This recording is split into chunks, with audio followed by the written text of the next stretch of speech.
Hey everybody, welcome to the live stream. I hope everybody's doing good today. So we're going to be playing with some more of the faux burl stuff. So I've made a couple of these when I was doing the first round, I guess. So I wanted to cast a couple of them. I only have two PVC pipes to make like the sphere blanks with. But I thought it'd be kind of fun to play with the glow-in-the-dark one. I can't wait to see this one. And then this one was a bunch of divine pigments. And you can kind of see the bottoms of these are a little bit more telling of how they're going to look. Now the surface is going to look like that, a little bit more dull, but on the outside it's going to be nice and shiny, kind of bright colors. So we got a couple of those, and then of course we have our mold. So I thought we'd make another burl. And I thought that this would be kind of fun because it'll give you guys a chance to kind of play around. I've done a little bit of playing myself here, but you guys can kind of come up with something fun to make an actual burl with. And I thought we could kind of put our heads together and figure out what we want to do for, encapsulating this or finishing the pour on the blank. So that's what we're going to be doing today. It should be kind of fun. I'm looking forward to it. I had a blast making that sphere, and I had fun making this little mold thing. So I'm going to put links. I already have links down in the show notes for the videos for making this silicone mold, as well as doing the sphere with a finished one. So I'm going to put links up here on the screen just in case you guys want quick access to them right now. I'm very, very happy with that sphere. It went really well. So this one is this is the actual sphere video, and then this one, might have messed that up.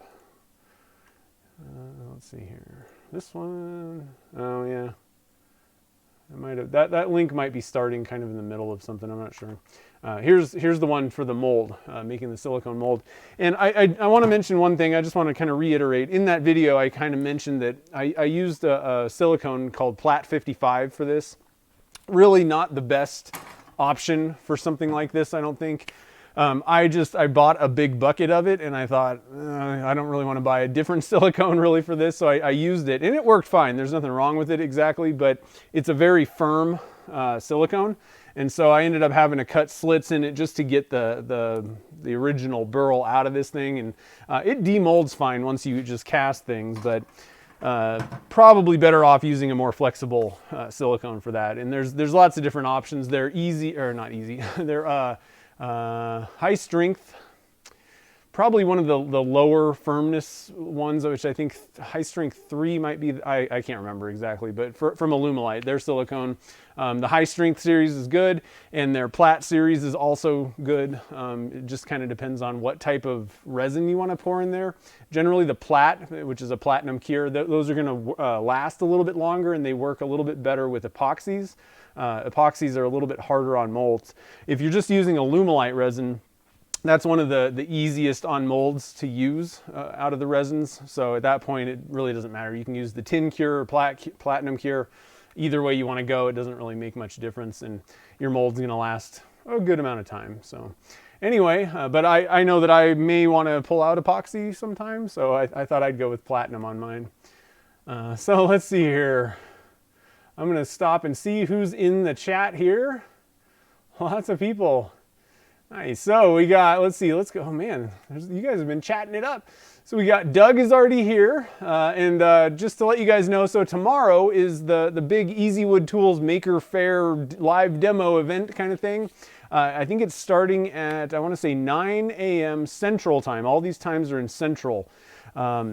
So 9 a.m. Carl's firing it up and starting it off, turning, I think, a box, if I remember correctly. I'm not 100% sure, actually. I'm just going to go and look, and I'll tell you. He is doing, turning a lidded box at 9 a.m. And then after that, at 10 a.m. is Jim Overton. You guys know him from Jimson's stuff. He's going to be doing something with milliput inlay.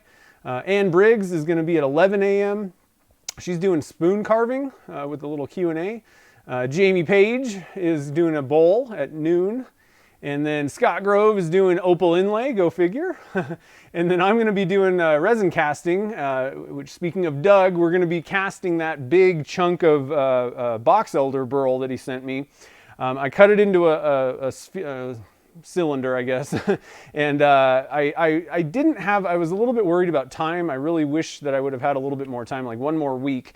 I would have fully stabilized it, but I decided I wanted to add a little bit of color to it, and I'm also doing kind of a little experiment. All I did was I just stuck it in cactus juice. Like I had literally an oil pan, filled it with half a gallon of cactus juice, and then just let it soak it up. And the crazy thing is, I added pink for the dye color on that first round with half a gallon of cactus juice in this. It was just sitting in it. It wasn't even like totally covered or submerged. It soaked up half a gallon of cactus juice. So it's not going to be fully stabilized. I wouldn't call it, you know, quote unquote stabilized, because I didn't run the full vacuum step and all that. But it's got a significant amount of cactus juice in it. And so hopefully that will firm the fibers up a little bit, because box elder can be kind of spongy.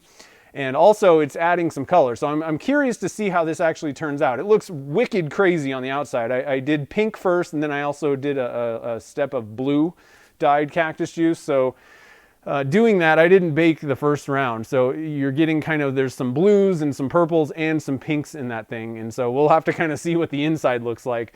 But I'm hoping that it'll be, you know, fairly somewhat halfway stabilized, let's say. So hopefully it'll turn a little bit better and we won't run into any problems with that. And then what I'm doing is I'm leaving it in the oven for days. And I'll basically be pulling it out right before we cast tomorrow in the afternoon. So it should be pretty fun. So then after me, at 3 p.m. tomorrow is Daryl Jones' Dreadnought Workshop, or Woodshop. He's doing a small hollow form, and then Carl's wrapping everything up tomorrow at 4 p.m. doing he's turning something resin oriented. I'm not sure what he's turning. So here is a link to that schedule, guys.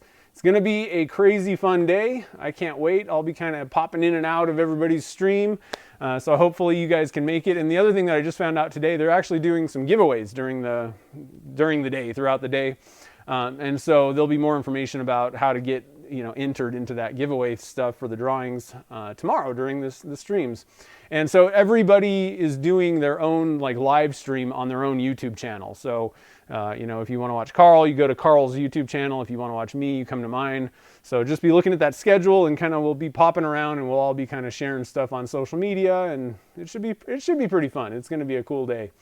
So who else we got? We got Julie here, Kim, and let's see here. Jim is here, and Nancy, and Danner Builds is here. Sweet. Steve is here, and Mert's here. How's it going? You made it. Daryl, Rich, and Ray's here. Who else? Paul.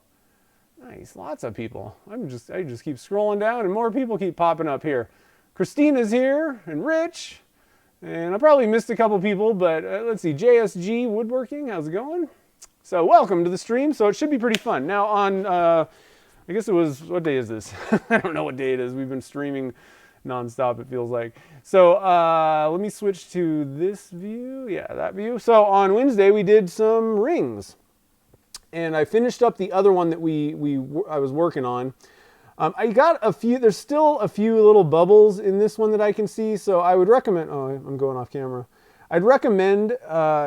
You know, I don't know if that had more to do with the way that I did it. I was going kind of quick when I was adding the stuff into the, you know, putting the UV resin drops in there. I wasn't like being very careful. I don't know if it has more to do with the resin that I used, the speed at which I was going, or what, but I would just recommend, you know, especially on that watch, and I took the watch parts one home, so I can't show you guys, but you can watch the live stream replay if you want to see it. And I also posted a video on YouTube, or on Instagram and Facebook. If you want to see it, it had quite a few bubbles, and you had, you know, that was a pretty large layer of clear, just UV resin. So just kind of, I don't know exactly even what to tell you guys on how to fix that, other than be kind of careful when you're adding UV resin. Maybe even hit it with like a little bit, one of those like candle lighter things, the long ones. Just kind of do that and let it kind of sit for a second, then hit it with the UV light. I think that would probably be the best way to go. It may be better to use a different type of UV resin. That may have been one of the issues. I've only used a few of them so far. So I think either way though, you really, the best thing to do is get those magnifying lenses. I was not really using those when I was doing it either. They were just kind of bugging me. So get those things, get a good view on it, and then once everything's kind of cleared up, then hit it with that light, and you should be a lot better off than I was on mine. But they still look good. You know, if you get magnifying lenses on, you know, okay, you can see a few flaws, a few air bubbles, but for the most part, I mean, they still look good. They're not perfect, you know, is all I'm going to say. So anyway, so I think let's get going. I don't think I have any other, I'm trying to think if there's any other announcements or stuff that I need to mention. I don't think so. We got the Easy Wood Tools thing tomorrow, like I said, that I'm looking forward to. And then the other videos that if you want to watch those that I've already done with these burls, they're up.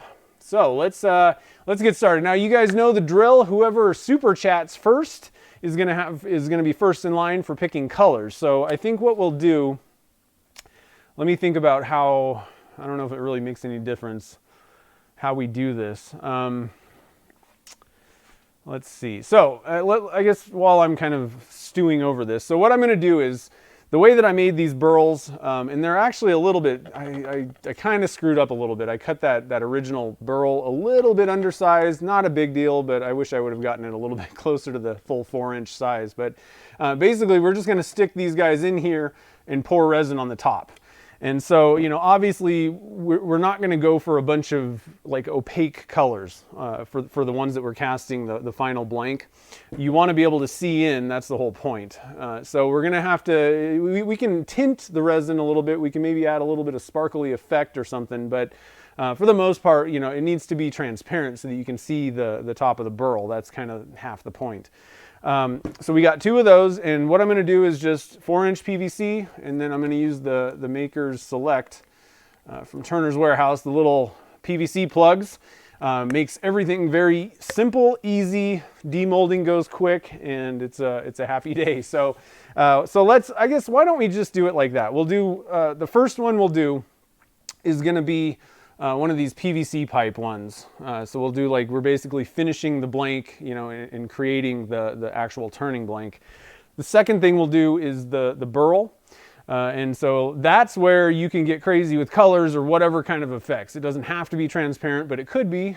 We could add glitter in there. We could, you know, we can add opaque colors, whatever you want to do, because that's going to be the like, what are we looking at kind of thing, you know. And then the last one, we'll do another pipe, okay? So I'm going to go over and spray this PVC pipe with Stoner mold release while you guys are thinking a little bit about what you guys want to see. And I'm just going to coat this really well. I'm going to try not to overspray it, but get the whole surface nice and coated. But we don't want it like super dripping. Okay, so we got that nice and should be nice and stonered up. I'm going to spray this thing off. There, I see there's some funky stuff on there. I don't want funky stuff necessarily. So I'm just going to use the air hose, blow that off.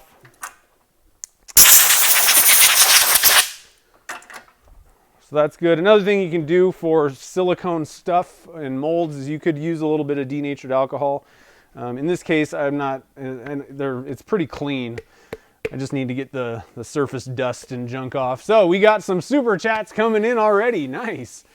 So here's the tough thing. I'm not entirely certain how to do this. I think what I'll do, how about we do it this way? I'll have the first person choose whether you want it to be clear or if you want to add a little bit of color tint to the resin. So that'll be, you know, like in this case, Julie will get to pick that. The next one will be, do you want to have some color? So we can maybe add some sort of colorant effect, whether it be like a little swirl of dyed resin in there, or we could add some pearl stuff, but it's going to be a very, very small kind of wisp.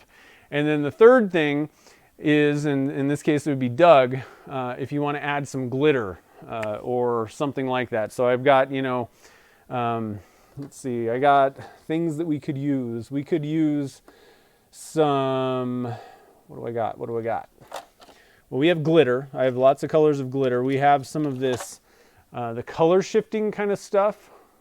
you know, we could do something with that, or I have a few of the kind of metallic metal flake type deals. So how about we do it like that, where, so one is going to be, you know, the transparency or a slight tint. 2 is going to be a color swirl, and then 3 is going to be like a glittery type of effect. And you can pick the color of that. So how about we do that? And I know everybody's tossing stuff out. So yeah, this is not going to work the way that I just said. Sorry, we're going to have to do it that way, guys, because I can't just take a bunch of colors because it's not going to work that way. So how about that? So Julie, you get to pick. Do you want to have it clear, or do you want to add a little bit of tinted color to it? Let's see here. Julie's going with clear. All right. And Doug wants a blood red. I actually got you covered on that. I have like a candy apple red metallic flake. Let me, this one, I really like this one. This one's a fun one. So I got you covered. That's a good one, huh? Nailed it.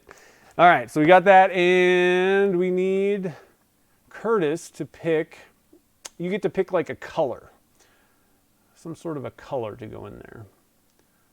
Let's see, I don't think I see. Am I missing it? I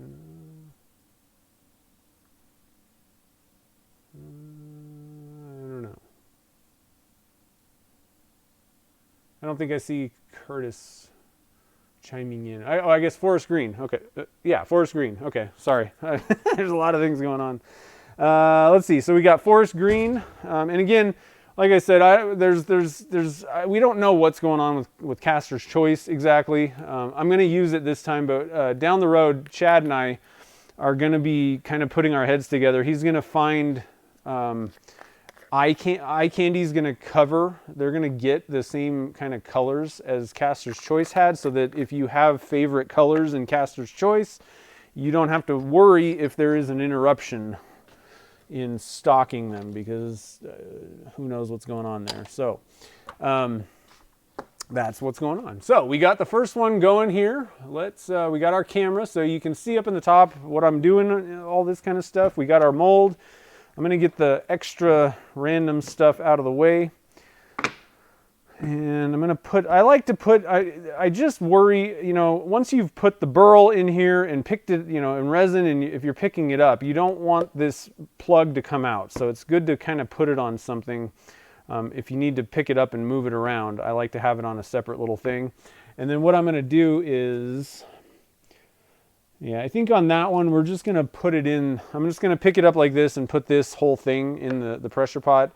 I do have my rack that we'll use on one of them, and then I think I have another rack. Actually, it doesn't matter. I don't necessarily need a rack for that. I've got a little plate that I can put in one of my pressure pots, and that'll make sure that the bottom's flat. We can use that for the actual burl itself. Oh, that was loud. I'm actually gonna switch things around here. I got to make some regular blanks. Ow. Don't get your fingers stuck in there. Put that there. That'll be the burl one. We'll do the first one in here. Okay, so what I've figured out. So the first time I did this, I made a blank, and it was big enough for what I was doing, but I want to make one a little bit longer than what I did the first time. So I used... what did I say? I used 500 grams. So let's see, and which one, I guess I didn't pick which burl we're doing. Let's do let's just do this one, because the forest green will work good, and the red I think too. So I'm just going to drop that in there. I'm not going to stick it down. It's not really going to float or anything, I don't think. So the first one went fine. So I'm just going to drop that guy down in there, and we're going to get going. So let's see here. So the first time I did it, I used 500 grams. Is that right? Yeah. So what we're going to do is I'm going to go for 600 and just see how full this gets. I just want it to be a little bit longer this time. It'll just kind of make things a little bit easier. So I'm writing down my notes here. Let's get this guy out of the way. Those two can go over there. I'm going to put this, and let me put this ring away before it goes flying off the tabletop. So I hope everybody's doing good today, Friday. Oh man, it's pretty warm here. The last few days have been pretty warm. So I mean, it's already 80 in the shop here. I don't like hot weather too much. I used to really like summer, but that was when I was, you know, like in school, and so you're just off in the summer and you're just like going to the lake and just doing whatever outdoors. I don't really like working in much warmer than 78 degrees anymore. Okay, so number one, we're doing a sphere blank with the glow, and this is a glow-in-the-dark Burl. This has glow-in-the-dark powder in it. It should be, and it is loaded with glow-in-the-dark powder. So it should be pretty wicked when it gets finished up. And we're going to be using slow set clear, and we're going to use a 4-inch PVC pipe for the mold. So we're going to go with 600 grams of resin. We're doing dead clear this time. And again, for Alumilite clear, I like to add just a little extra part B, just to ensure that everything stays dead clear. It just kind of helps. So we're going to go with 300 grams of part A and 302 of part B. And again, I have to stress that this does not apply to any other resin but Alumilite clear or clear slow. This is something that you do with that. You do not want to do this with epoxies or any other thing. Do whatever they recommend. All right, and so we're going to go with 300, so clear resin, and then we're going to just break off a little bit of resin into some small cups. We're going to do some forest green, Caster's Choice. So, and I'm just going to kind of put a little spoon, a little, what do I call that? Just a little scoop, small scoop.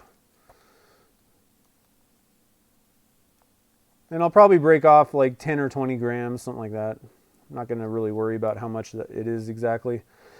And then we'll just put the blood red sparkles. I'm thinking, I'm debating now if we want to just fill the clear with a little bit of this blood red stuff, or if we want to try to break off a little cup and kind of try and, I think that let's try and do that. Let's break off a cup and just try and swirl a little bit of this glitter into kind of strands. Let's try that out. I got this from paintwithpearl.com. I don't think it really makes any difference, but it's a metal flake. You can get it from a lot of the auto paint places. There's lots of sources of it. And realistic. They call it metal flake. It's not metallic. It's not like a metal. It's glitter, basically. Just a kind of more specific glitter. So we're doing candy red. And then I'm just gonna, put kind of a small scoop of this stuff in kind of a small amount of resin.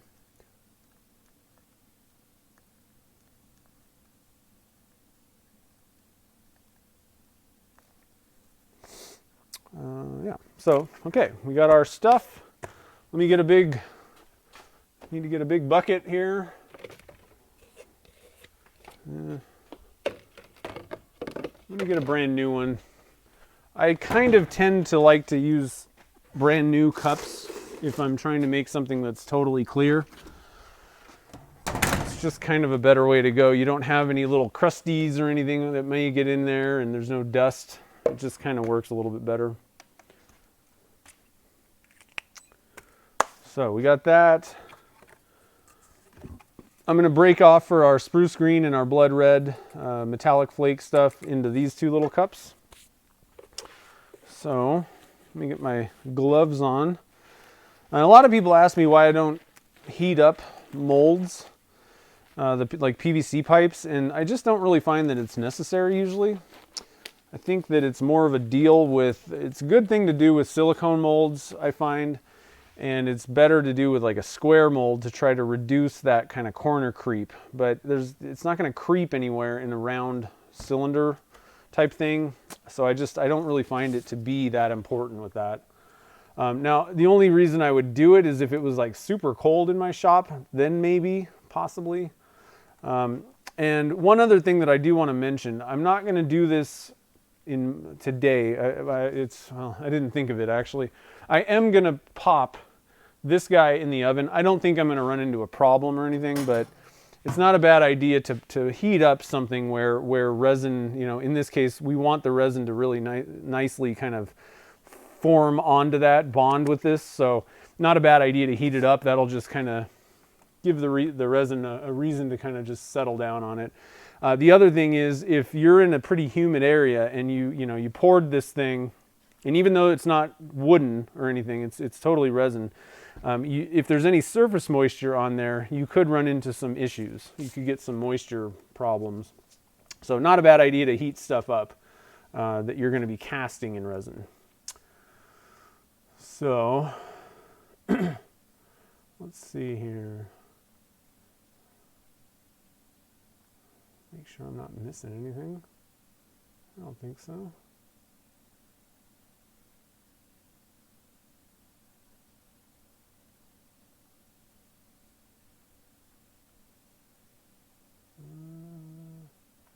Yeah, so we're gonna be casting this one, and then we'll make a burl in the next one. Chicken wings, nice. Oh man. Let's see here. Okay, so we're good to go. For some reason, it doesn't seem very bright. This is where I need this, so I'm gonna adjust my camera so that that's not getting cut off by that thing. I think I'm actually going to raise this up just a little bit so you can kind of see what I'm doing. Here we go. So 300 grams of part A.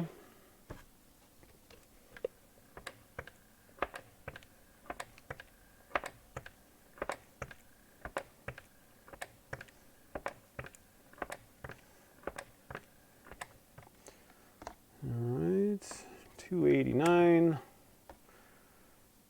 297, 300, oh, 299.9. It was tricking me.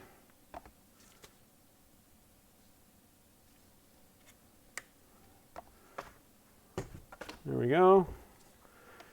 And I'm going to put 302 grams of part B.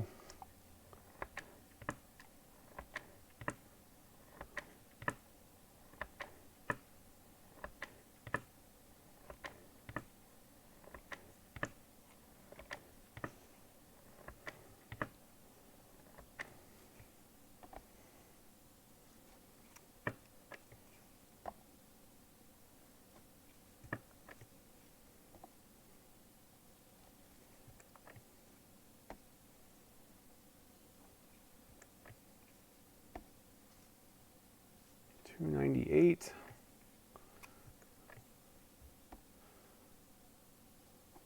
We're getting there. Slowly but surely. There we go, 302. Okay. So I'm going to get this thing out of the way for a second so you can kind of see the mixing cup. I'm just going to use one of my HDPE little stir sticks, and we're going to get this nice and mixed. And then, like I said, we'll break off into these two little cups here. A little bit of resin, a little bit of mica, and some metal flake, and then we'll have at it. So with the higher temperatures in the shop, typically for about 3/4 of the year, my shop pretty much stays at 68 to 70 degrees because we have it heated. And then in the summer, we don't have air conditioning because this shop is gigantic and it would just be a fortune. And it doesn't really get that hot in here, so it's generally kind of bearable. But, now it's 81 right now. It can get up to, on the hottest days, it may start kind of creeping up 87 in here. So anyway, it's warmer than normal. And what ends up happening is the resin is just going to be a little bit thinner viscosity. And so what I find, when we're talking about doing color swirl blanks and everyone says, to wait till the end of the working time, well, I find that because the resin's already a thinner viscosity, I find that I have to adjust my timing or the temperature that I use. It typically takes a little bit longer for it to get to the viscosity that I like pouring it at. So just kind of a little bit of a tip in the warmer months, or as the temperature changes in your shop, and even humidity can kind of make changes with how much working time you have. Just be aware of that when people say to pour at a certain number, that doesn't always necessarily work in every case. And so it's good to kind of test things out and kind of record, how did it work out at this temperature in your shop. And for this, for the most part, we're pouring it mostly clear. And I think, I am going to wait till kind of the end of the working time a little bit for this before I start pouring those swirls in. But I don't think it's going to really move that much anyway. So I think that the little swirls that we're adding, I don't think that we need to worry so much about it, basically. It's not like we're trying to separate colors here or suspend a lot of material. All right, so I think that should be good. What I'm going to do is, what I'm finding is, like if I'm doing color swirl pen blanks right now, I would probably wait till about I don't know. We're right in the middle of kind of the change. And so like maybe 110 is what I've been waiting for. So I think what we're going to do is just wait till about 105 to put our extra colors and stuff in. Somewhere around there. But I am going to pour the majority of this stuff in. And actually, let me just dump off these 2 cups real quick. Because this thing doesn't fit exactly perfect in here, there's a little bit of slop. Resin is going to want to fill around that piece of burl. And so in this case, I'd actually rather pour the clear, the majority of it, like right away. So that it's thinner viscosity and it can kind of creep around in there real easy and get around that burl. So let's move our burl into place here and I'll show you what I'm going to do. We can mix this stuff up in a second, but I'm going to get some resin in here right now. And I'm just going to pour a little bit and let it kind of flow around. I don't want to trap a bunch of air pockets basically in here. So I'm just kind of letting it flow around the burl, kind of fill up around it as good as possible. Not a huge deal because we're going to turn this anyway, so I don't really care what the outside really looks like. But if you get a big air pocket kind of stuck in there, which the pressure pot can't get rid of air pockets, there's nothing to collapse, it's just a void. Then you may end up having to waste more material on your blank. And so right here I can see there's an air bubble. There's a couple. And the other place that you're going to trap some air is there's probably some air a little bit underneath the burl. So there's almost no way to get away from all the air bubbles on the outside of this. But you can generally eliminate most of the air pockets, the big ones. All right, so we'll add a little bit more and just like I said, little by little kind of make sure, and I'm going to look around this thing and just make sure there's no, it's pretty obvious. You can usually see a big void air pocket. And this thing's looking pretty good. I think we're pretty good here. So I'm going to fill in the rest. Oh, that's looking good now. I put a little bit of, I think it was macro pearl. I just dusted the mold with that before I poured the lime green, and the like peaks have a kind of a sparkly macro pearl effect on them. Didn't really pop out when it was just kind of sitting there as a burl. But yeah, that's looking pretty good. So let me see if I can kind of get you guys a little bit closer. So I'm not seeing any big voids. Really helps to pour, just like I said, just a little bit at a time, and just kind of, there's a few little air bubbles, but the pressure pot will take care of those.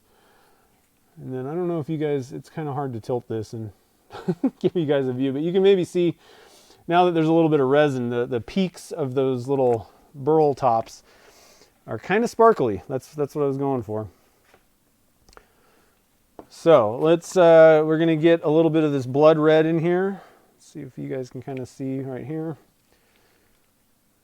We don't need a lot. I'm going to add like just a little bit. Small scoop, I like to call that. Because we don't really want this to really obscure the view. Let's see, I think a little bit more than that though. A little bit more than that. I'm gonna add a decent amount to this, but I'm not gonna pour a lot of it in, basically. I don't know if that made sense. There we go, that's a little bit more, a little bit better looking. I want it to be fairly, a decent amount in this cup, but I'm not gonna pour a lot of this into the actual finished mold. Okay, and do a little bit of forest green in this one. And again, I want to get it kind of pearly, but we don't need to add a ton of it. So just kind of a small scoop. See where we're at here. And again, I'm just going to add some very small amount, kind of swirl it around just to kind of give it a little highlight, basically. Okay. So let's see where we're at temperature-wise in this cup. I think we're probably already pretty close to like 105. Yeah, actually, we're well past that. 113, but it's still, we're fine. We got plenty of time here. So I'm going to add pretty much almost all of the resin here. I'm going to leave just a little bit to kind of pour on the top, and then what I'm going to do here is just going to kind of sprinkle a little bit of this. We don't want a lot. Sprinkle that on top.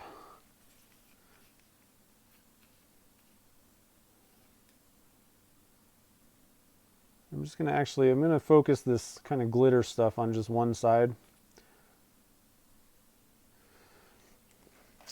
And then what we're going to do is we're going to dump out a little bit of this. That will kind of drag some of this down into there, just a little bit.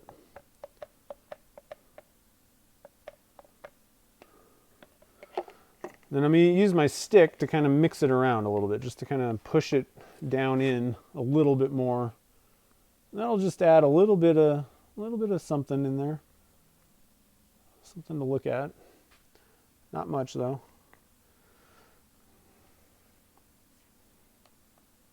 All right, and we're good to go. So I'm going to pop this into my pressure pot. Carefully. Whoa. Better to use one of those, one of the racks for this kind of thing, but I only have one, so I'm limited.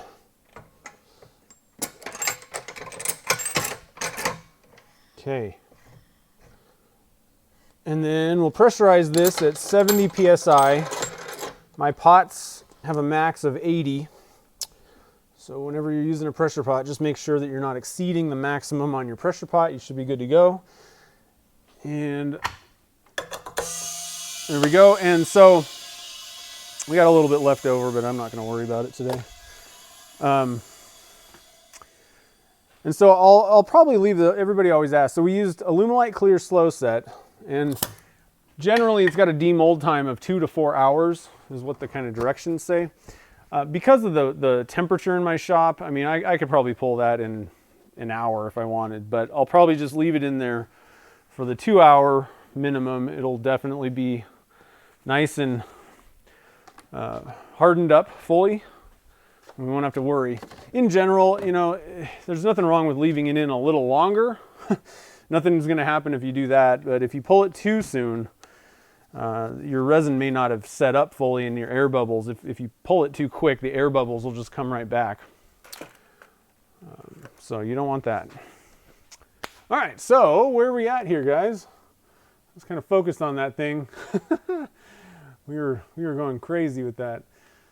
Let's see here. Let's see if I missed anything. Hey, Brian's here. How's it going? Mr. TBC Bushings. Somebody on my website, I don't know who it was now, but they left a comment And it was on the diamond painting pen video that I did. And they're like, why didn't you use the TPC bushings things for diamond painting pens? And I was like, because he didn't have them then. He does now, and I would definitely recommend those. Let's see here. Make sure I'm not missing anything.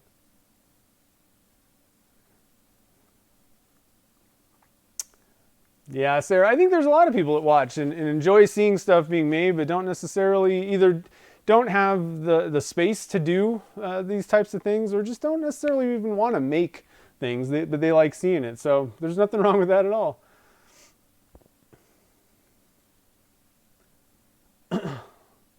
Oh, it skipped on me. Let's see here. No, Rich, the Alumilite Clear regular set is 1 hour. It's like 45 minutes to an hour. I don't, unless I'm missing something, but really, I'm pretty sure that for most of the Clear Slow, it's 2 to 4 hours. I don't think they changed that. You might have the other. They have a regular set version, the original one, and that's going to be a quicker one. So maybe you saw that. I mean, really, like I said, if as long as you're pouring the Clear Slow in pretty large quantities, I mean, really, yeah, you can pull it in an hour. I don't think there's anything wrong with it. Frankly, when I was doing the suspension tests, where I was trying to get multiple pours and trying to suspend dice, I mean, I was pulling Clear Slow, and it wasn't, nearly this volume. I was pulling it in like 30 minutes, and it was fine. But the thing is, the minute that you say that to people, and then their conditions are totally different, they're pouring a very small amount, it's really cold in their shop or something, then it screws them up, and they just think, oh, it's an hour or 30 minutes or whatever. And so really, I just say that, again, you can't pull it too late. You can leave it in there forever. It's not going to do anything. So I usually just kind of recommend, even if it's kind of a big one, just leave it in for 2 hours. You're fine. It'll never come out bad at that point. But if as long as you're comfortable with it, this is just my recommendation, basically. You overdid it in the shop. Oh no, I hope it didn't set you back any in the recovery period. All right, so let's see here. We're going to be making a burl next time this round. So we got this thing's nice and toasty and ready to rock. I am going to give it a dusting. Now this is something where I'm not sure what to recommend. Because this mold is a little bit more on the rigid side, and it's just not as easy as if I would have used the absolutely best type of firmness of silicone, I am going to spray this a little bit, and I don't think that this is going to cause any issues with bonding down the road, because it's going to be a very, very light dusting. However, I don't know that I recommend this. It could cause some problems when you recast these things. So my recommendation would be to use a more flexible silicone, and then you shouldn't need to spray it with anything at all to ease the demolding. But there's a lot of little, there's a lot of details in here where it can kind of get stuck in there, and so just I'm hitting it with a very, very tiny amount. All right, so who do we got here? We got Paul, Jen, and Rich. Let's see here. Paul, Jen, and Rich get to pick here. So now in this case, you can pick whatever kind of color, whatever thing you want. And then the other thing you get to pick, and I'm gonna, since Paul's in for, well, I don't know, maybe Paul wants to get in on the next one too. Let me see what Paul is thinking with the two super chats. What I was going to say is, since Paul super chatted twice, one thing that you can add to this is we can dust on some like glitter or some pearl powder or color shift powder, or even some of the, you guys remember using this kind of, it's more of a dust. It's not so much of a powder, but it's like, I don't know what, like little flakes. We could dust stuff onto the tops, and so what happens with that is when you pour the resin, it'll be on that outside layer on the tips. So I kind of frosted the tips of that last one with a little bit of that macro pearl.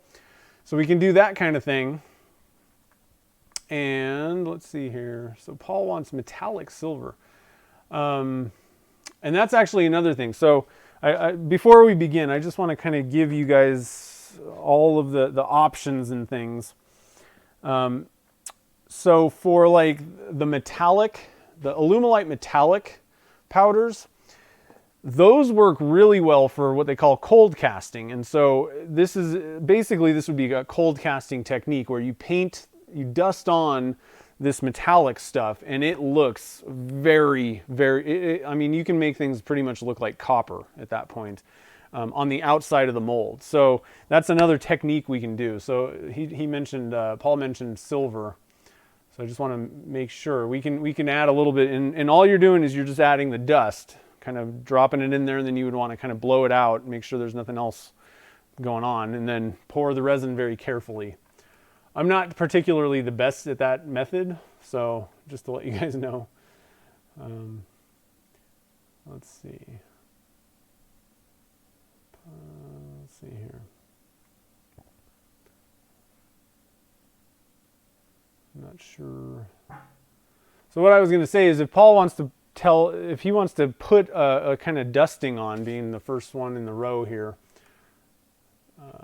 okay, so do you want to try, now this is something that kind of sucks. They got rid of Alumilite.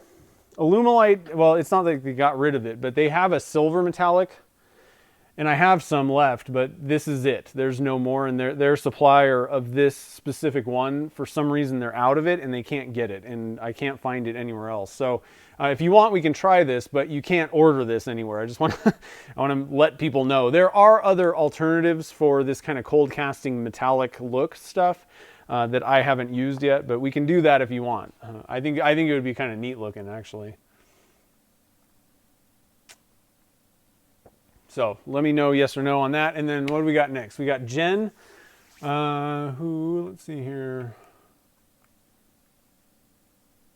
I don't think, did Rich want color shift? Oh, color shift. Wait, no, Rich. Rich isn't in here yet.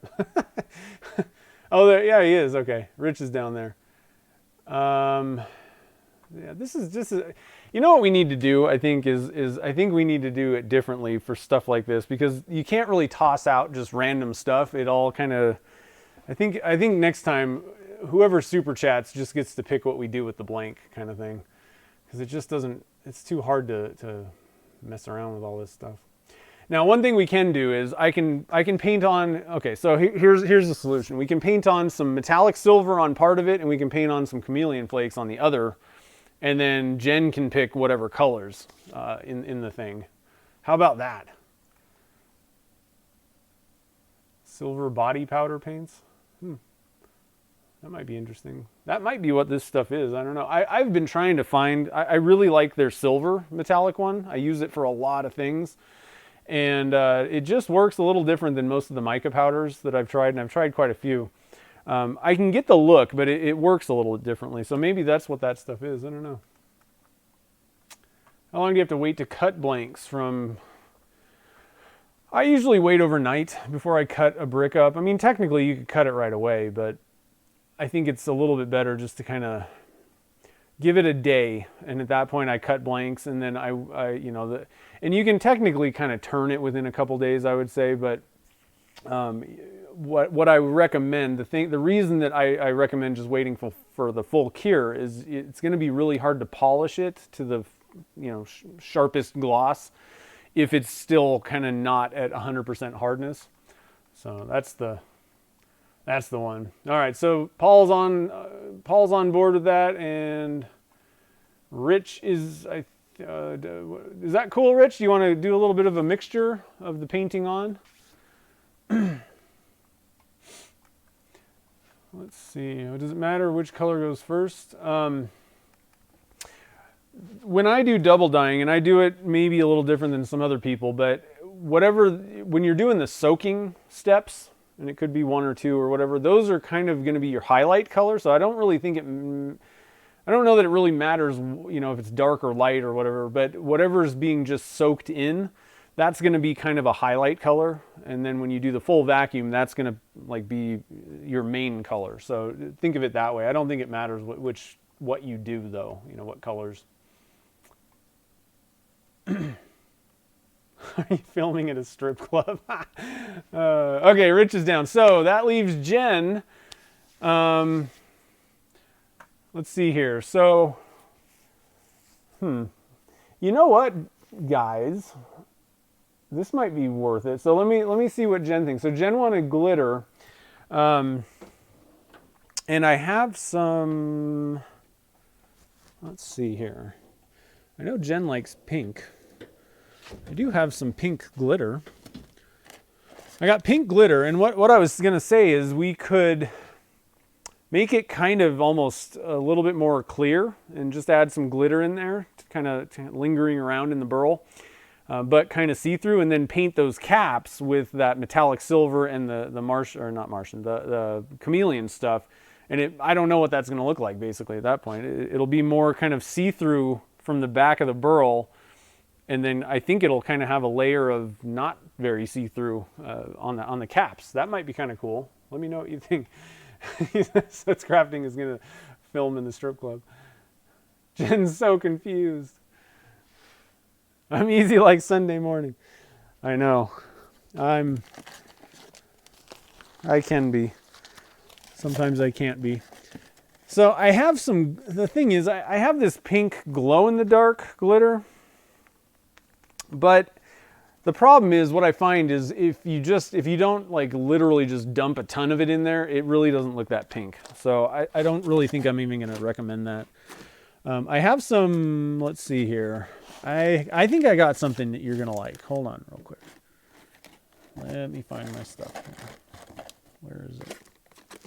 Where did I put those things? I got some pink strand. It's kind of pinkish anyway. A little bit more on the purple side maybe, but I got it somewhere. I think I have some.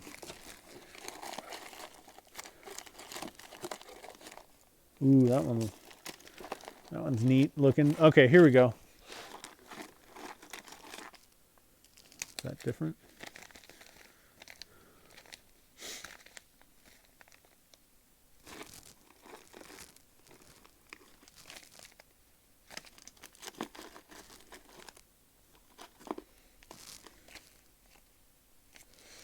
All right, I got some stuff to look at, Jen.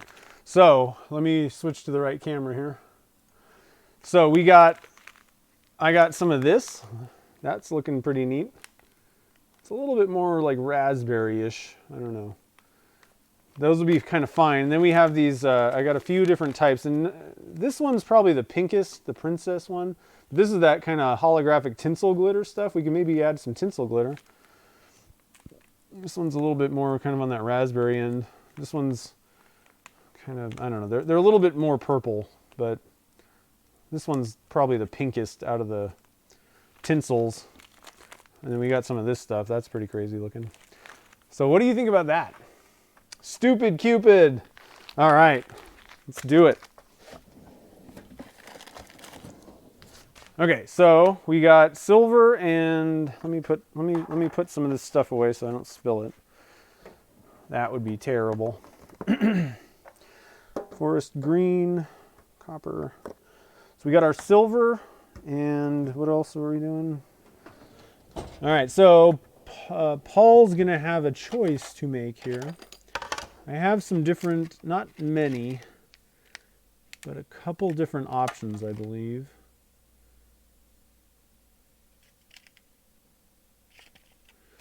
BO3. Oh man. Blue, purple, red, gold.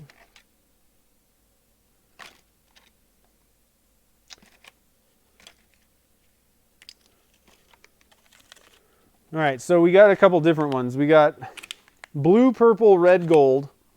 And I don't know what opening this is going to really show you. That's the same thing. This one's more just kind of blue, maybe blue, purple.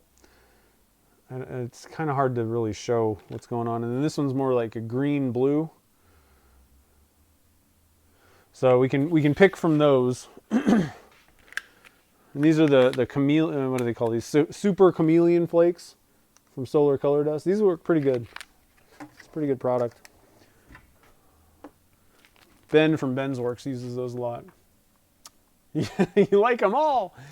Oh, man.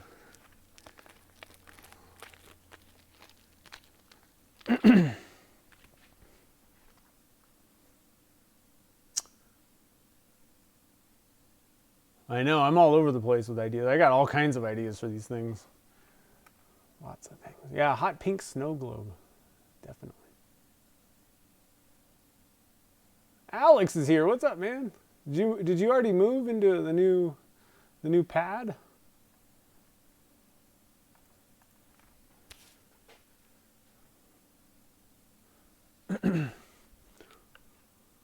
So let's see. What are we doing here? Pink. I would probably recommend this one's got a little bit more kind of pink stuff. I think this would match a little bit better with that pink on the bottom. Green might be kind of cool. Green, blue. I don't know about that. This one's, I don't know. I guess it doesn't really matter which one you pick.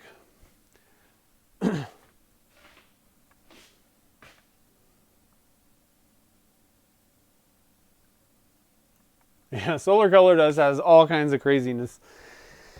You can just get lost on their website for days and spend a lot of money with them. Okay, so I'm going to start writing down some notes, and I'll come back and see what we got. So what I found is about 500 grams. No, let's see here. Hold on a minute. Let me just double check here. I'm going to go with 460. About 460 grams seems to be about right for this mold. So we're doing a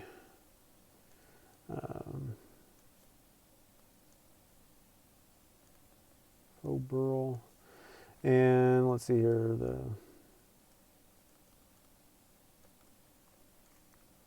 using slow set clear. So we're going to go with 460 grams on this one.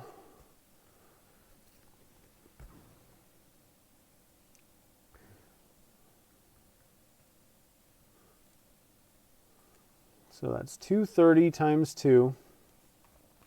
We're going to add our Stupid Cupid glitter to that. And I'm going to be a little bit, I'm not going to add a ton of it. We'll kind of, I'll try and get a good medium, happy medium where we can still kind of see through it a little bit, but it's definitely got the glitter. So I'm just going to have to kind of keep adding some until I get there.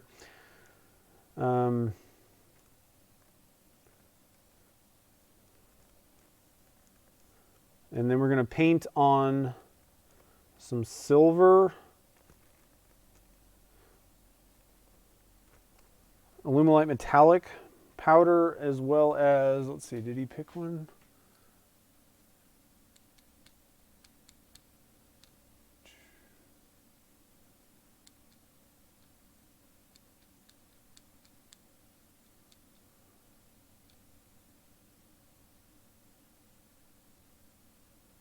Oh, Rich, sorry. Yeah, that's right.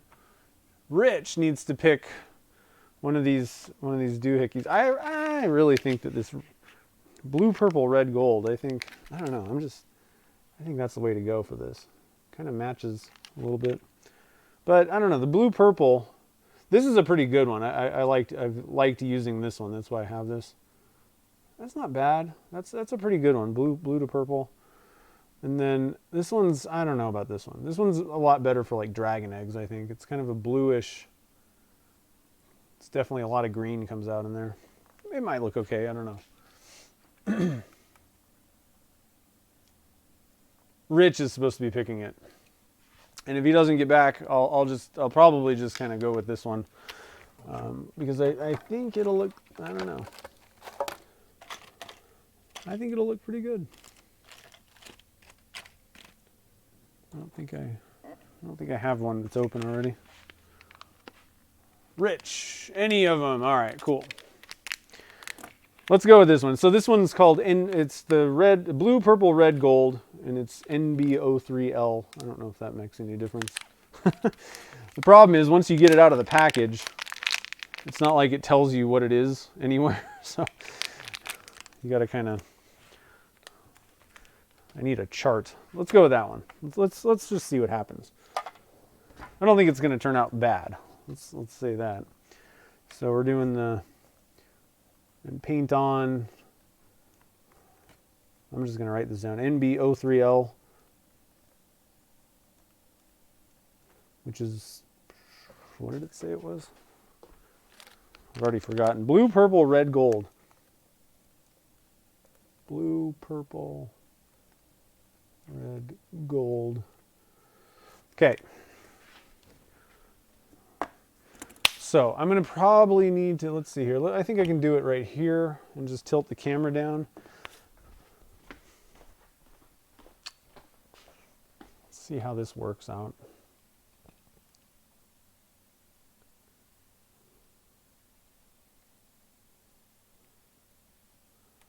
I think that ought to work. What do you guys? I'm going to get another light in here too.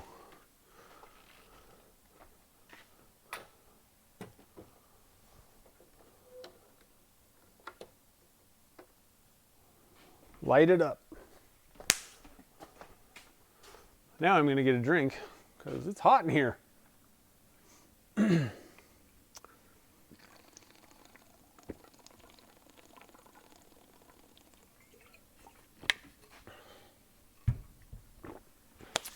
All right, so I got my gloves. Let's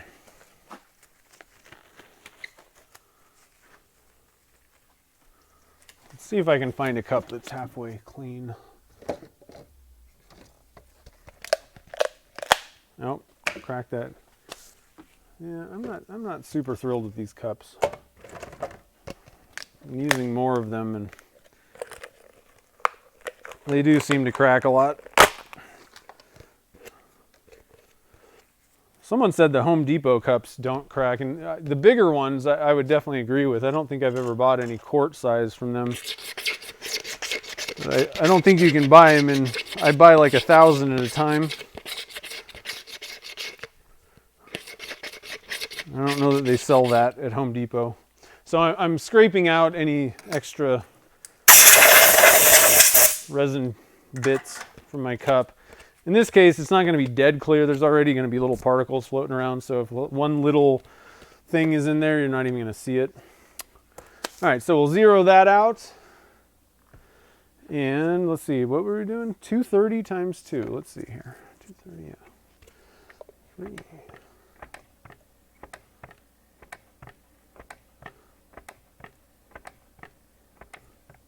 Let's see where we're at. 209.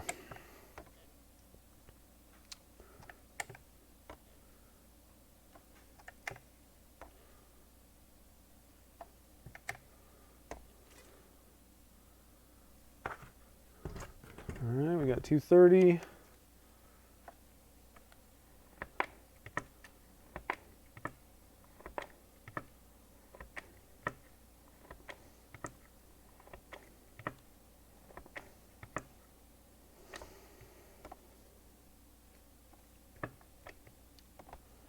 $225.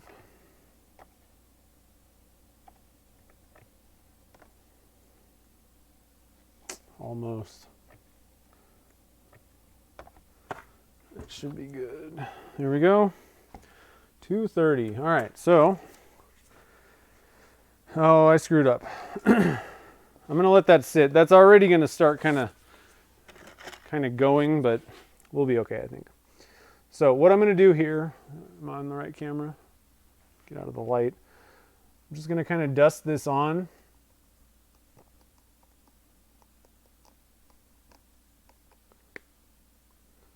And I'm definitely no expert when it comes to this kind of stuff. Actually, a paintbrush would probably be a better way to do this. Let me get a little, I got those little acid brushes.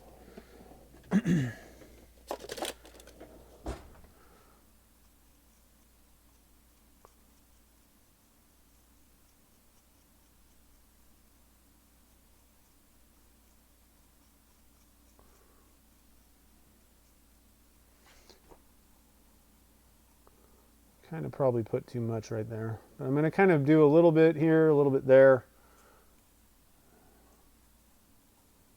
with the silver.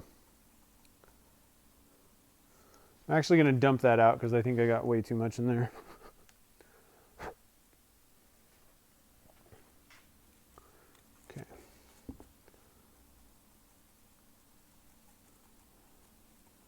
What I should have done was not start mixing the resin. I should have got this finished first, but I think I'll be okay. I think I got enough time. Okay, so we got a little bit of that. Let's do some of these little flakes here.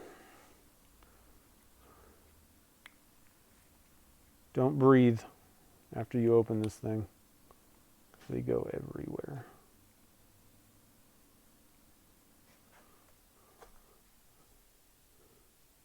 Get off me. Okay. I think I'm going to go with a paintbrush on this one too.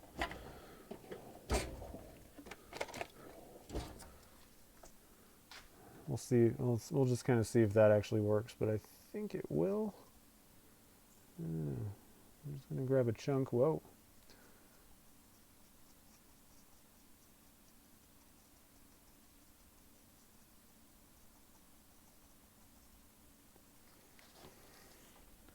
We're going to go with a scoop and a brush to kind of lay everything down.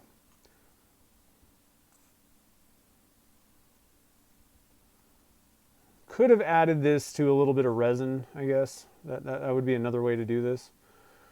And it would kind of sit a little bit. So I'm going to mix up my resin. Let's just see how that kind of works a little bit. Give you guys another option that might actually work a little bit better initially with these flakes. I didn't really think about it at the time.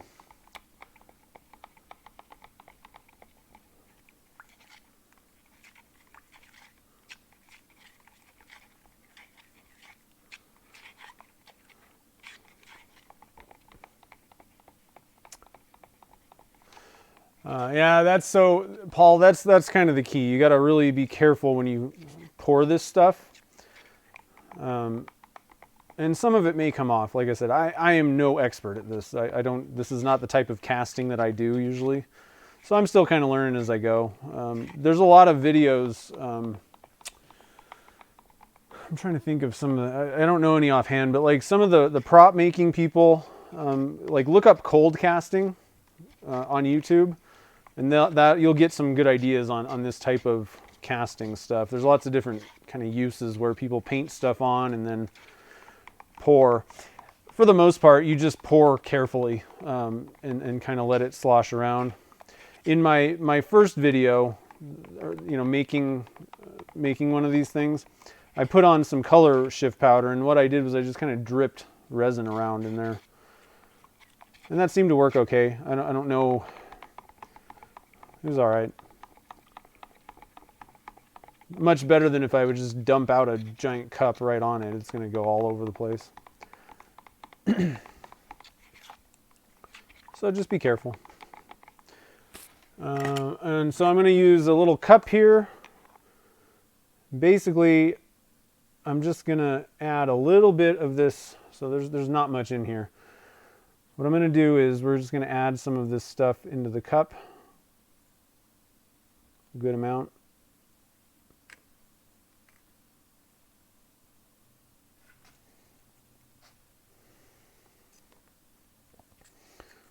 Mix it up. That might have been, I might need to add even more. Yeah, that's too much resin. You just need a very tiny amount of resin. So I'm going to have to add a lot of flakes.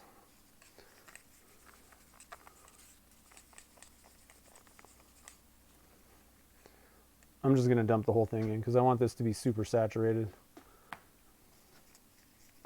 We just want them to be wet, but we want it to be kind of like a paste.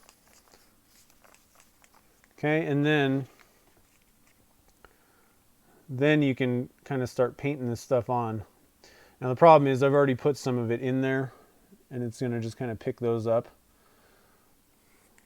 So it's not the greatest method. I should have done the resin first, but it'll be all right. We're having fun. I mean, really, it's not like it's going to turn out bad, you know?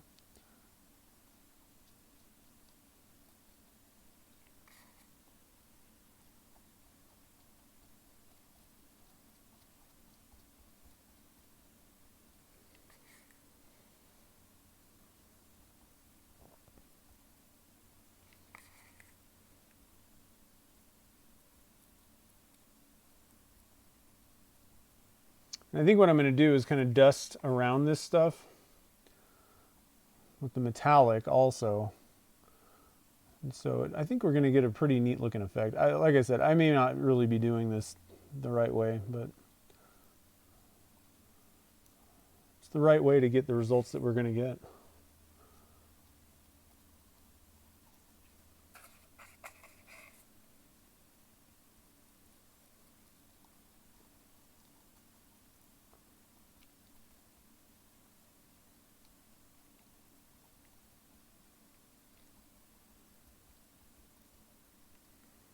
I think that's going to be pretty cool. Let's see, we got a little bit more in here, so let's get it.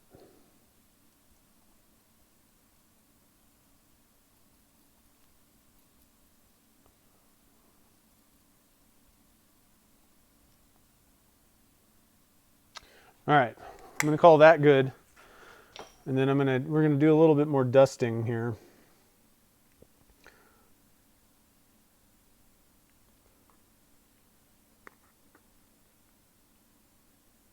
Kind of fill in any areas that were not really covered. And so what I'm going to do is I'm just going to kind of tap this around.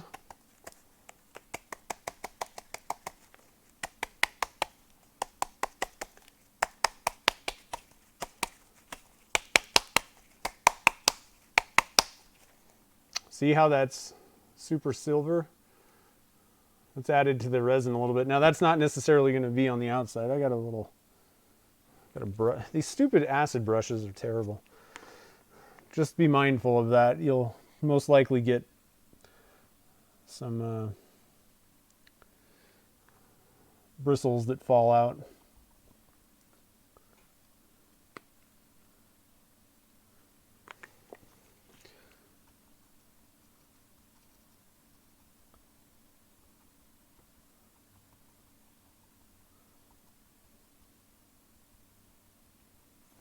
Okay, and then I'm going to dump it out, turn it over and kind of dump it out. I'm smacking the excess out of there as best I can, because all we need is the surface. All right, so that's looking pretty darn good. Now it looks like it's all silver, but we already put a layer of that, you know, the chameleon stuff on there in the middle. So we're really not going to see, oh shoot, I totally screwed that up. We want to see that stuff on the top. I did it backwards. It's okay though. I got another NbO2L. I was thinking in backwards, guys. I was thinking backwardsly. Because this is the side that we want to see in the sphere. I was thinking the other way. Okay, so now I got to kind of rush. That didn't work at all. Although I guess we will kind of see it on the bottom, but...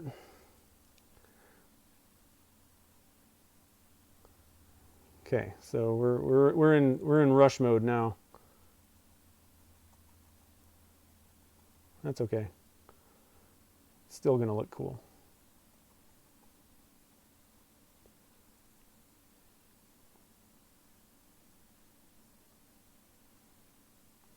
All right, so don't believe anything that I say, because that didn't work at all. That was not the right way to do that at all.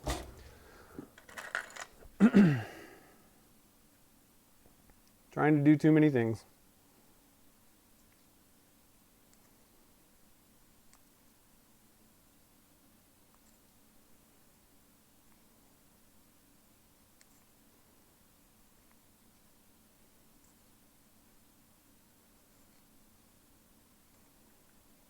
We're going to have all kinds of effects going on in this thing. That is for certain. All right, so I'm going to call that good. I got glitter stuff flying everywhere in my shop at this point. Get away from me.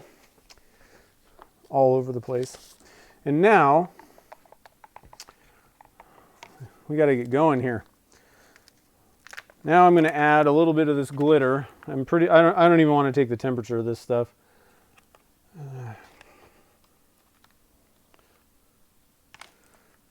All right, so I'm just going to go for like kind of a little scoop there.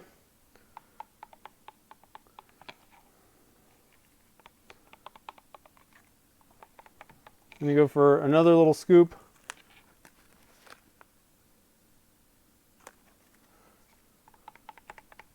You don't want too much. Just a little bit of bling. I think that's what I'm looking for right there. I think we're going to call it, guys, because we need to get this stuff going.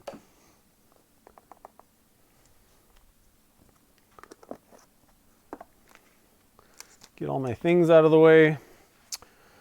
Get this thing over here. All right, now I'm going to zoom in a little bit, recenter. Where's my mold? There it is. Okay. And actually, we're not going to do that. I need a camera crew because this is ridiculous. This stuff is hot. So I don't really have the luxury of doing this as slow as I would have liked to. But I think we're going to be okay. So I'm just pouring a very, very thin drizzle to try and get everything covered, but try not to take up a bunch of the stuff and get it in the resin, although it is doing that. That's okay.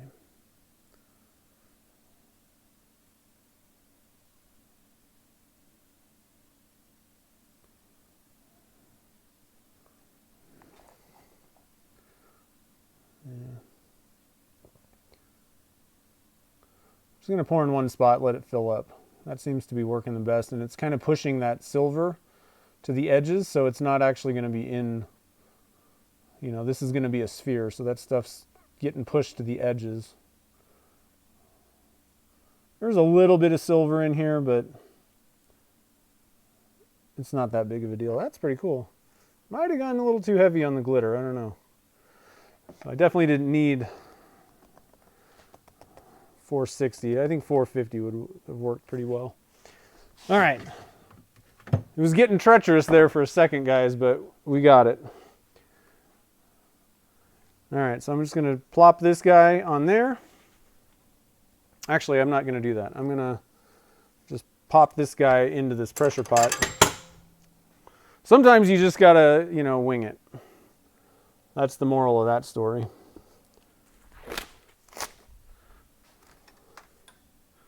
Okay, and into the pressure pot we go.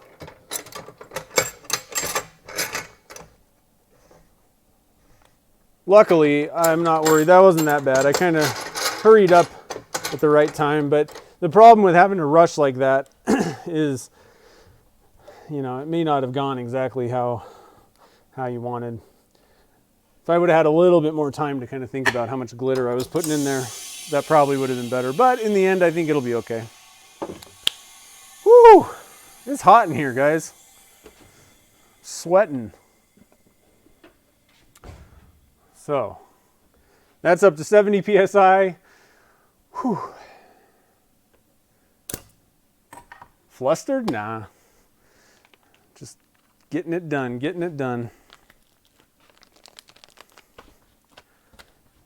I'm flustered that I have to mess around with cameras. That's what really kind of flusters me. The resin casting part, whatever. I got that under control. So, whoo-wee!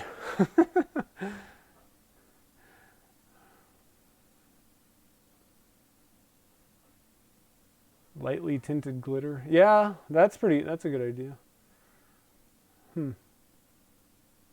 That's a good idea. I like that idea. Cool. Let's see.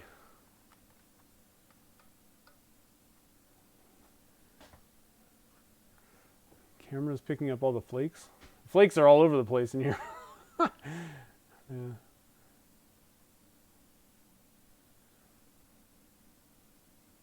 Yeah, I guess you could take a hammer to the brushes. I don't know. I usually don't think that far ahead. The stir stick thing, that's a good idea. But the problem is, it's still, no matter how careful I've done it, one thing that I've seen people do is they actually like take an air hose and kind of, you don't want to have like a super high powered air hose, but kind of blow it out a little bit. That way, if the resin kind of rolls over it, it's not so loose that it just kind of picks it up. So there's ways to do it. Frankly, I don't do that kind of casting, and it's not that big of a deal with most of this stuff. So I don't know. I don't. If you're looking for that kind of information, this ain't the channel. All right, so the last one we got is super fun multicolored burl. It'll look kind of like that. That's a little bit kind of bleedy, you know, it's kind of blended right there. It's going to be a little bit more separated on the once we turn it. This thing's going to be pretty cool. So again, now we're back to, is there any super chats? I guess technically Paul's up to bat on this one since he did 2 of them. So let's let Paul pick a color. So you're going to pick, is it going to be clear or are we going to add a little bit of tint to the resin? And I would probably, there's a lot of color in this already, so I would probably go very light on color. And then we can do something like add a little bit of a swirl if you want, or maybe some sparkles. And then somebody can add some glitter if they want. So let's see here. Let's see what we got. All right, Rich, have a good one. Thanks for joining the fun. Is there little sparkles in the air currents? I don't know. Oh, I need to get, so first, before we even start, I need to get my PVC pipe. I'm going to spray it with Stoner. I got glitter all over me.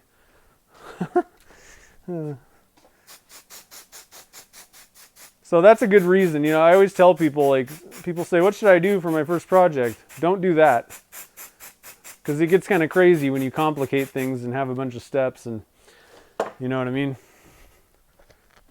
The more complicated and stuff that you add in there, the more things that can go wrong.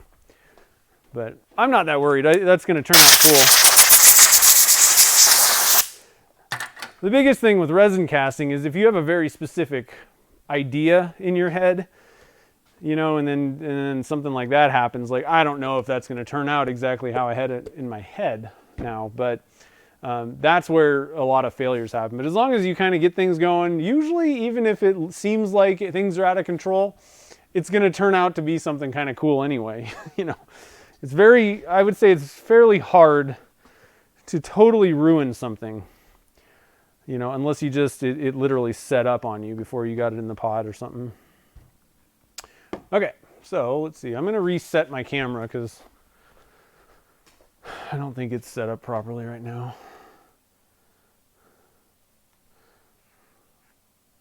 That's not going to work.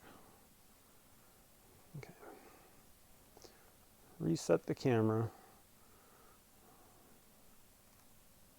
Zoom it out. I think that might be good. Let's see. Just a hint of purple. I like that. That's a good idea. Okay, and I'm gonna, before we go any further here, I forgot to wipe off my, oh, it's set up on me. Dang it. I don't like letting the resin set up on my stick. I'm gonna clean up some of this glitter that's everywhere on my casting area. I've already got enough glitter on me. I don't need more. So, glitter, chameleons, you know, whatever it is. That makes me happier. Okay, so let's see here.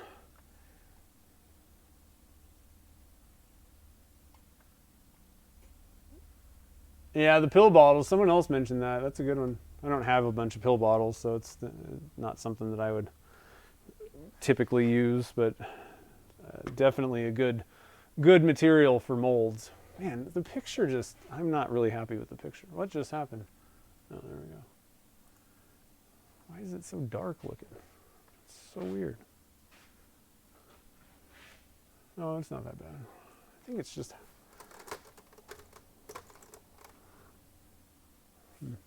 I don't know. I'll have to look back. I'm not super thrilled with this camera. It seems fuzzy to me. Does it seem fuzzy to you guys? It just doesn't seem... I don't know.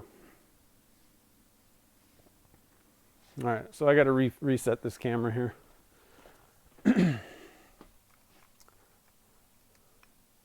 There we go. That ought to work. What else? We got any other super chats? No more. Okay, so we're going to go with a little bit of slightly tinted purple. And I think what I'm going to do, I'm going to pick some stuff. I'm going to get some little rags ready. I think what I'm going to do is we're going to add some, we're going to go with the divine pigment theme with this. We're going to kind of go for like a graffiti style thing and see how that works. So, number 3. Let's see, does that work? Number 3, we're doing sphere blank. We're doing 4-inch PVC pipe. We're doing slow set clear Alumilite.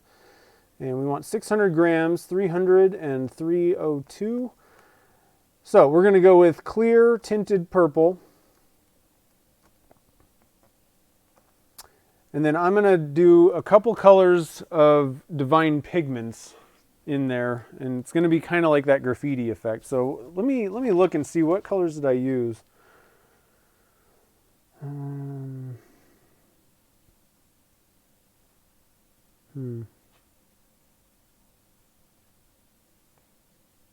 What's going on here?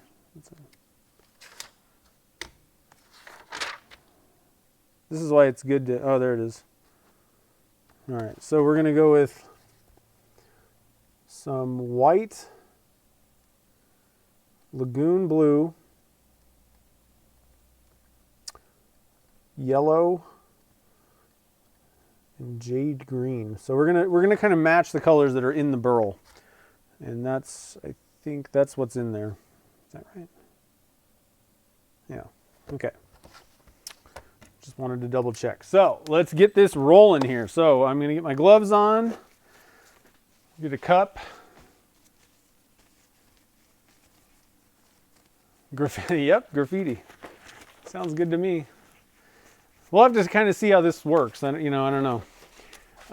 It's a pretty big, mold, I guess, or it's a large area, and so typically I get the best results personally just on those kind of single blank molds. Just tends to kind of corral the colors. Oh, this is why I just grab new cups, because I don't like cleaning cups. It's ridiculous. Okay. So, 300 grams here.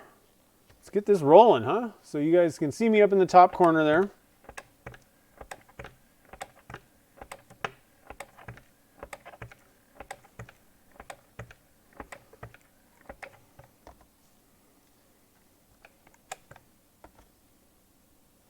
Ooh, 300 on the dot, guys. Woo! Look at that.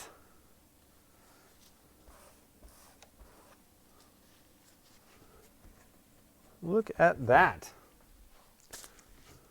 Zero that out.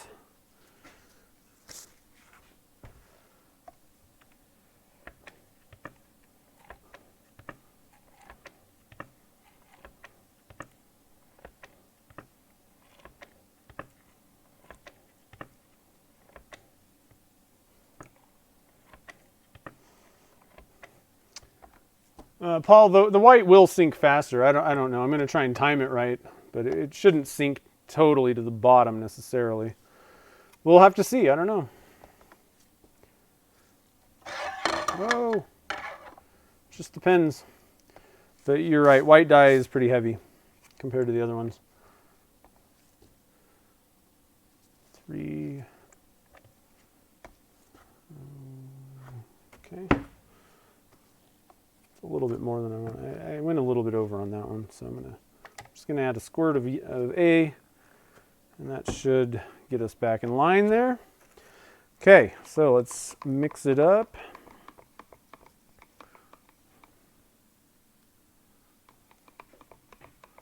Mixing it up.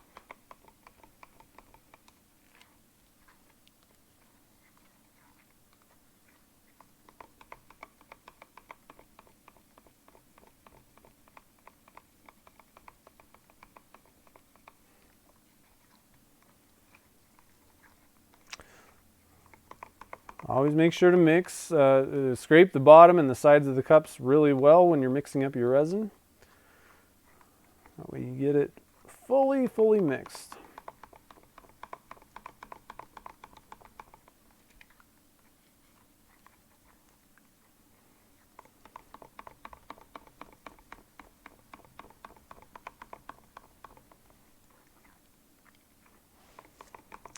All right, so that's good. Let's get our little cups here.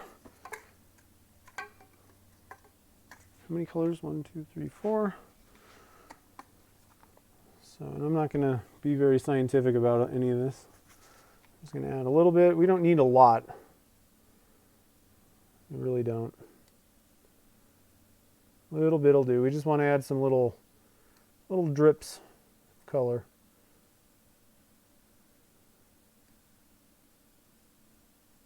Probably like 10 or 15 grams, something like that. Let's measure. I'll tell you about how much I got here. Oh, that's only about 6, 8. So you don't need that much. Somewhere between 5 and 10 is probably a good number. And then I'm just going to go with, so we got our divine pigments. I'm just going to add a little bit of each one. We got blue, we got white. I really don't like these new bottles. It's better than the jars, I guess, but still get it everywhere.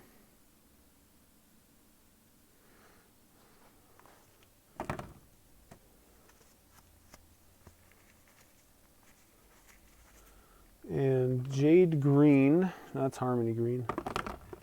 Jade green. Jade green is kind of the darker one, I think, if I remember correctly. And yellow, I think. Yeah. Let's go with a little bit of yellow. See what happens.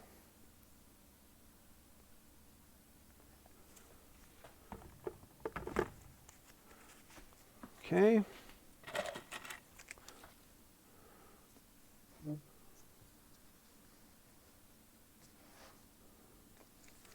So I'm going to drop my burl in, and I want to get this resin already pouring in here. I want to get it kind of around the edges.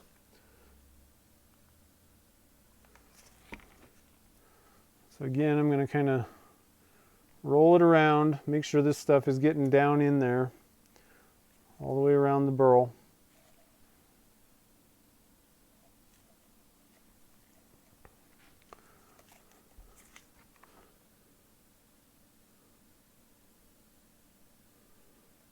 But I'm trying to make sure that there's no air pockets being trapped in here.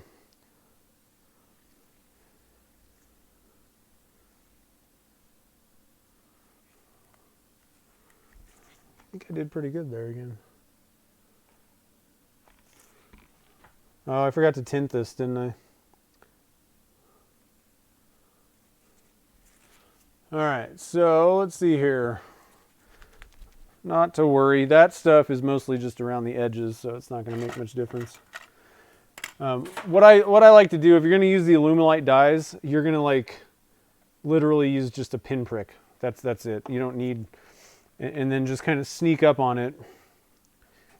But we don't want a lot of color. This is actually one time when I would say that alcohol inks are probably even a better way to go, possibly. But at the same time, as long as you do it this pinprick method, you should be able to sneak up on it. Now that's perfect, I think. It's just barely tinted purple. And so I'm going to kind of dump some of this. Shouldn't even be noticeable on what I've already poured, because that'll actually get turned away anyway. It's just going to be a subtle, very subtle thing that we're doing here. Okay, so I'm going to actually pour most of this stuff in. Oh man, that looks good down in there.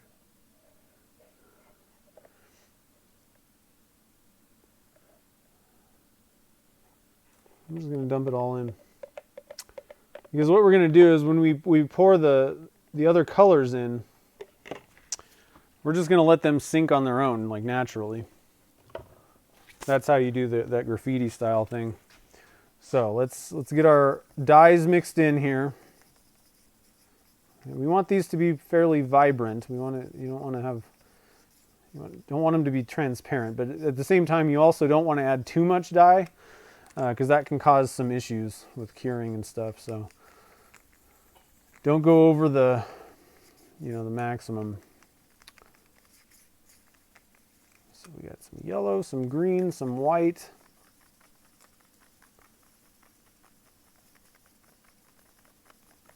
You want to make sure that you mix this in well. Technically, this will probably be in the inside of the blank. You're not really even going to cut into much of this, but if there's a big blob of just dye that's kind of stuck in the resin and you cut into it, it's not going to be cured or anything. It's just going to be a mess, basically. So once you mix dye into into resin a little bit, then it'll cure up and you won't have a messy time with it. Okay. So what I'm going to do is we're just going to kind of pour some swirls on the top of this thing, right? That's how we do the graffiti style.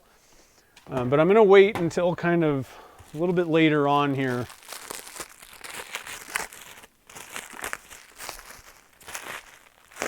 I'm going to check the temperature. This might be kind of thrown off a little bit, but because that burl chunk was kind of heated up, but I think what I'm going to do is we're going to pour these at about 115.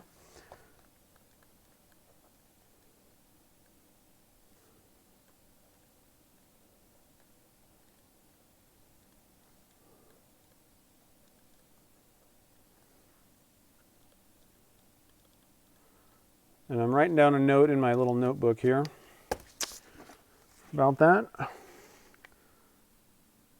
So right now the gun's saying about 110. I'm gonna wait just a little bit longer, and that should, hopefully, if we've timed things fairly well, the colors will just kind of float down into the resin, and then it'll kind of cure up, harden up fully. And we'll have these little streaks, which I like to kind of call a graffiti style. These vivid colors that are just streaking through the resin. All right, so we're at about 115 now. Here we go. You guys can see what's going on? Yep.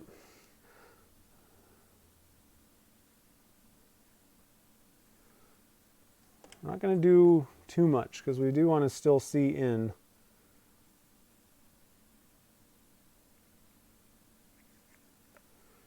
So we got blue and green.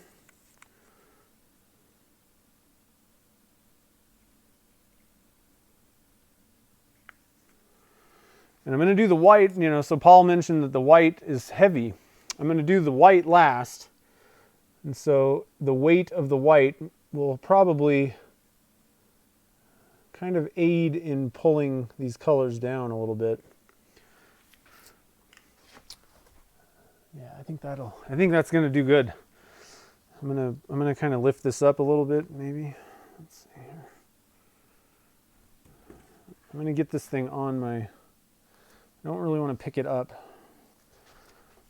without a base underneath it, but I'm going to kind of show you guys, see how that's, whoops, I'm too high. See how it's just kind of floating down in? It's exactly what I was going for on that. I think, the resin's going to have a few more seconds of open time, but within a few minutes, it's going to fully harden up, and those little drips will be locked in place. It's kind of a timing thing. You gotta, and I'm not saying that I have the timing down pat, but I think I did pretty good with it. Woo! All right. We got a graffiti style burl. I'm going to toss these guys in the trash. Get these guys out of my way. So we got it pressurized to 70 psi. Now it's just a waiting game. Okay. Let me wipe off my stir stick really quick. I like to clean these things off so they're ready to go whenever I am. And there we have it, guys. Intro cam. So, what do you guys think? I think these things are going to turn out pretty good. You guys had some really good picks for your colors on the first two. Paul had a good idea with that purple. It actually, one thing I want to mention about that, when I was looking down in, I didn't really probably get a very good shot of it for you guys, but I actually think that purple kind of made the colors underneath pop a little bit more. Maybe it might have looked the same, I guess, with clear, but I think that was a pretty good choice. I liked that just slight purple tint. I think that's a good one. One thing I want to mention about, so we were just casting a pretty big, 4 inches, in diameter. What I find is if you were going for like a pen blank, which you're going to drill out, and it ends up being really thin, you'll probably want to add more dye. If you're tinting like that, don't mix a bunch of resin in a cup and then add a tiny thing and look at the full mass of that. If you're doing something that's going to be thin in the end, or let's say you were making like pendants like these, like we're talking 1/8 inch, whatever, a 1/4 inch maybe. That's going to be a little bit different looking with that low amount of purple tint dye in there. Compared to a big burl or a big 4-inch sphere thing, cylinder. Less dye kind of, especially if you're looking for something that's really see-through, very, very transparent, but you just want a little bit of tint, you really need to be kind of careful with how much dye. And that's why I was kind of saying that alcohol dyes, in that case, sometimes they're a little bit better because they're so diluted that it's very hard to make it to the point where you can't see through it. Alumilite dyes are very concentrated, so it makes it a little bit, you really got to watch how much of a pinprick you put on there, So I just want to mention that. I don't want you guys to pour a gigantic mass and then be like, oh, I put too much dye in, I can't even see. And purple especially, this one's it'll really darken up like a sphere if there's a lot of resin left over, so be very careful with that one. Blue is a very dark, their normal, the regular blue. Is a very dark color. Generally, actually green it can be. Yellow, red, I think orange is pretty light. Let's see, red, ocean blue's decent. I'm trying to think if there's any other ones. Some of them can be, you just got to watch what you're doing with that, with those colors. So I just want to kind of mention that. So thanks, Eric. Yeah, I'm excited. These things, they're really fun to make. So I hope that, again, the silicone molds, I don't have one to show you, but the silicone molds, they're very simple to make with, copying anything, basically. So, if there's something that you want to do a lot of things over and over again, makes a good, it makes sense to just make a silicone mold of it, and then you can just kind of keep copying it. Now, I did get one comment. Somebody was like, well, it doesn't have that warm touch feel like wood. And I'm like, it's not wood. That's what, so if what you're going for is wood, if you want that actual burl, then obviously that doesn't work. But, if you just want the kind of looks with the little peaks and all that stuff, and you want to add a lot of fun color, man, sky's the limit with this stuff. So, make a silicone mold of something and then, have at it. I mean, then you have even two sides of the equation, basically. You can make some kind of crazy burl, and then you can do some crazy stuff with the kind of the rest of it, basically, the covering. So I hope you guys had fun tonight. Don't forget, I'm going to put a link here real quick. So I got links to the making the silicone mold burl video down in the show notes, and I also have a link to the other sphere blank that I cast and then the sphere that I made. So if you want to watch those videos, they're both just videos also. They're not live streams, so they're a little bit quicker if you just want to see how they're made. But don't forget, guys, tomorrow is the big day. The Easy Wood Tools Maker Faire live demo extravaganza. So Carl is starting it off at 9 a.m. Central Time. Make sure, because usually when I say something in time zones, it's usually Pacific. This one is not Pacific, it's Central Time. So Carl's kicking it off with turning a lidded box at 9 a.m. Central Time. And then I got that link is the schedule, but I'm just going to run through it again. Jim Overton's going at 10 a.m. milliput inlay. Turning, I'm not sure what he's turning, but something with the milliput. And then Ann of All Trades is doing some spoon carving at 11 a.m. Jamie Page is doing some bowl turning at noon. Scott Grove is doing some opal inlay at 1. I'm going to be doing that gigantic burl that Doug sent me. I got that thing ready. We got it cooking in the oven. We're going to cast that into a big, gigantic, biggest. That one is definitely, hands down, the biggest blank that I will have ever cast. So I hope to see you guys 2 p.m. Central Time on my channel. And then Daryl Jones is doing small hollow form, and then Carl's going to wrap it all up, turning something, I'm not sure what he's turning, but something resin. So, and that's the way that's working, is it's going to be on everybody's YouTube channel. So if you want to watch Carl, he's going to be doing the lidded box at 9 a.m. Central Time on his YouTube channel. Then head over to Jim's channel at 10, and so on and so forth. So it's going to be pretty awesome. And I just found out today that Easy Wood Tools is going to have some giveaways and stuff. So make sure to tune in, and they'll be doing these like how to get entered things during the live feeds. So it should be pretty fun. I'm excited. I'm going to be popping in and out of everybody's live streams all day long. And then of course we're doing a big gigantic bowl blank at 2 p.m. Central Time on my channel. So I hope to see you guys tomorrow for that. And make sure to support everybody else over there, tomorrow that's doing this. It's going to be a pretty fun event. So I'm looking forward to it. It's going to be cool. So let's see here. I'm going to stop real quick and make sure I'm not missing anything here. Let's see here. Purple in painting pushes colors forward. Huh. I like it. We'll see. I'm excited to see how that thing looks when we pull it out. So and actually tomorrow during the bowl turning thing, I'll probably show these things demold. I won't do another video demolding them, and I probably will have them demolded by then already, but I'll show you guys tomorrow. So we'll get to see what they look like. And let's see here. Yeah, and if you guys missed, if you're looking for the link to the information, watching a replay, the link to the Easy Wood Tools, the schedule for tomorrow is in the show notes already as well. So if you didn't see that, you can see what's happening. We're going to be posting all day tomorrow on Facebook and Instagram and wherever else. So if you can't find the schedule, just be looking around at everybody's social media, and we'll be talking about it. So anyway, guys, I hope you have a wonderful rest of the evening. Hopefully it'll be a good Friday evening for you guys. I got a couple things to wrap up, and then it'll be dinner time for me. So I will see you guys hopefully tomorrow. We'll do a little bit of more bowl what am I trying to say? Bowl blank resin casting. I can't talk at this point. It's been 2 hours. It's 85 degrees in here. It's time to get a drink and finish up work. So I will see you guys all tomorrow. Have a good evening, and thanks for joining the fun. And big thank you, shout out to everybody that did the super chats too. I appreciate it. Thanks for coming up with some really awesome colors and supporting the show while you were doing it. So I will see you guys tomorrow. Have a great evening.